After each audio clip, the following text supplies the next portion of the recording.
Shalom, puji Tuhan, kita bersyukur lagi untuk hari ini. Mari kita mendengarkan dan merenungkan firman Tuhan. Kita berdoa. Bapa di sorga, kami bersyukur ada kesempatan lagi kami mau merenungkan firman-Mu. Kami berdoa biarlah kiranya damai sejahtera Kristus yang melampaui segala akal memenuhi dan memimpin hati dan pikiran kami. Dalam nama Tuhan Yesus. Amin.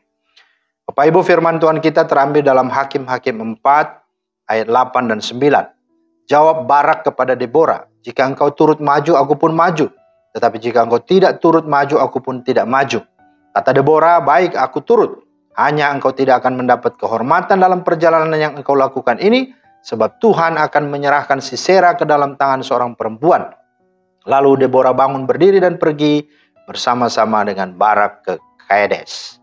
Itulah firman Tuhan yang menjadi dasar renungan kita hari ini.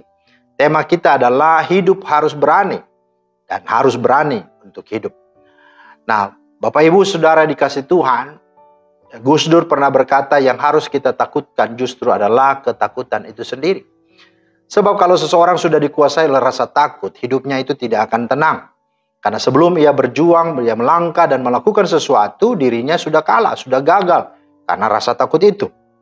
Seperti yang dialami oleh bangsa Israel terhadap Sisera, panglima Raja Yabin di Haroset Hagoyim, yang dilihat karena mereka memiliki kekuatan perang dan pasukan yang banyak. Disebutkan ada 900 kereta besinya dan seluruh rakyat yang bersama-sama dengan Sisera. Di dalam ayat 12-13 pasal 4 ini. Inilah yang terjadi kepada Barak ayat 8-9. Jawab Barak kepada Deborah, jika engkau turut maju, aku pun maju. Tetapi jika engkau tidak turut maju, aku pun tidak maju. Lalu Deborah bangun berdiri dan pergi bersama-sama dengan Barak ke Kades. Nah Bapak Ibu, apa pelajarannya? Yang pertama, bahwa dalam hidup ini ada saja hal dan masalah yang akan membuat kita takut dan gentar. Tetapi hidup ini kita harus berani dan kita harus berani hidup. Nah tentu bersama dengan Tuhan, bukan dengan kekuatan kita. Kita mengandalkan Dia. Dengan kesadaran itu maka di ayat 3a berkata, lalu orang Israel berseru kepada Tuhan. Jadi keberanian itu akan nyata dialami dan datang apabila kita percaya dan berseru berdoa kepada Tuhan. Mazmur 56 ayat 3 dalam pengalaman Daud berkata, waktu aku takut, aku ini percaya padamu. Percaya pada Tuhan. Jadi keberanian itu ada tatkala kita mau datang, kita mau berseru dan mengandalkan Tuhan. Nah yang kedua, hadapilah dan bertindaklah dengan penuh keyakinan bahwa Tuhan ada dan membela kita dan memberi kita kemenangan. Ayat 6-7 berkata, bukankah Tuhan Allah Israel memerintahkan demikian? Majulah, bergeraklah menuju Gunung Tabor dengan membawa 10.000 orang Bani Naftali dan Bani Zebulun bersama-sama dengan engkau, dan aku, kata Tuhan, akan menyerahkan dia ke dalam tanganmu. Nah, Bapak Ibu, keyakinan akan firman Tuhan inilah yang harus ada dalam hidup orang percaya. Ada pujian yang berkata, ku yakin saat kau berfirman, ku menang saat kau bertindak, hidupku hanya ditentukan oleh perkataanmu. Nah Bapak Ibu, keberanian datang ketika kita penuh keyakinan akan firman Tuhan. Karena itu mari, bacalah firman Tuhan itu dan renungkanlah firman Tuhan itu setiap hari. Sehingga kita memiliki kekuatan, keberanian, dan akhirnya kita dapat berkemenangan dalam segala perkara. Dan yang ketiga adalah ada upah bagi seorang pemberani, yaitu Tuhan menjadikan Deborah pemimpin Israel meskipun dia seorang perempuan. Sementara Barak yang penakut itu upahnya adalah apa? Dia selalu dikelahkan terus oleh ketakutannya sendiri.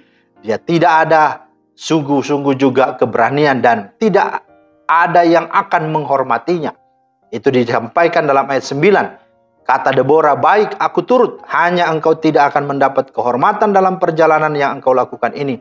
Sebab Tuhan akan menyerahkan Sisera ke dalam tangan seorang perempuan.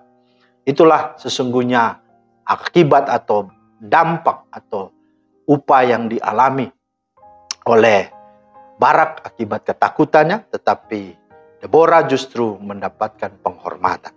Nah saudara, apapun permasalahanmu, jika engkau seorang yang berani, maka tidak ada yang mustahil bagi Tuhan.